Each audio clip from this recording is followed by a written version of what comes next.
വെള്ളാപ്പള്ളി നടേശൻ നയിക്കുന്ന സമത്വ മുന്നേറ്റ യാത്രയ്ക്ക് കാസർഗോഡ് തുടക്കമായി. ഉദ്ഘാടന സമ്മേളനത്തിൽ സമാധിയിലായിരുന്ന വി.എസ്. അച്യുതാനന്ദനെ ഉണർത്തിയത് തന്റെ യാത്രയാണെന്ന് വെള്ളാപ്പള്ളി നടേശൻ പരിഹസിച്ചു. അണികളോട് ലീഗിനെ കണ്ട് പഠിക്കാൻ ഉപദേശിച്ച വെള്ളാപ്പള്ളി ഭൂരിപക്ഷം സമുദായം ജനസംഖ്യ വർദ്ധിപ്പിക്കണമെന്നും ആഹ്വാനം ചെയ്തു. പേജാവർ മഠാധിപതി വിശ്വേശ്വര തീർത്ഥയടക്കമുള്ള 7 സന്യാസിവര്യന്മാർ നിലവിളക്ക് കൊളുത്തിയതോടെയാണ് സമസ്ത മുന്നേറ്റ യാത്രയ്ക്ക് തുടക്കമായത്.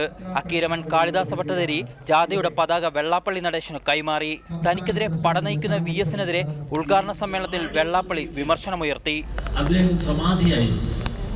ആ സമാധിയിൽ നിന്ന് ഉണരാനൊരു അവസരം ഈ സമത്വ മുന്നേറ്റ യാത്രയ്ക്ക് സഹായകരമായി എന്നുള്ളതാണ്. അണികളോട് ലീഗിനെ കണ്ടുപഠിക്കാൻ ഉപദേശം.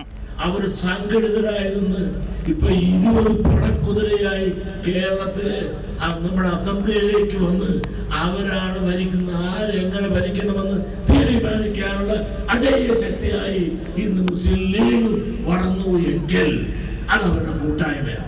ഇത് നാം കണ്ടുപിടിക്കണം. വിരുന്നു വന്നവർ വീട്ടുകാരായി മാറിക്കഴിഞ്ഞു. ഭരണം നടത്തുന്നത് ന്യൂനപക്ഷമാണെന്നും വെള്ളാപ്പള്ളി അണികളെ ഓർമ്മിപ്പിച്ചു. അങ്ങനെ അതിഥിയായി വന്നവൻ ഇന്നിപ്പോ വീട്ടുകാരനായ നാം ഇന്ന് വേലക്കാരനായി. ഈ അവസ്ഥ കണ്ടും കൊണ്ടും സഹിച്ച നാം എത്ര നാളും സഹിക്കണം? ജാഥയുടെ ഉദ്ഘാടന ചടങ്ങിൽ ബി.ജെ.പി. പ്രവർത്തകരുടെ നിറസാന്നിധ്യവും ശ്രദ്ധേയമായി.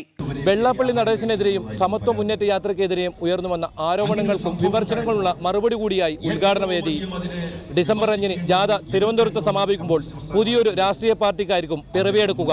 ക്യാമറമാൻ പ്രവീൺ ധർമ്മശാലയ്ക്കൊപ്പം KV ബൈജു, റിപ്പോർട്ടർ, കാസർഗോഡ്.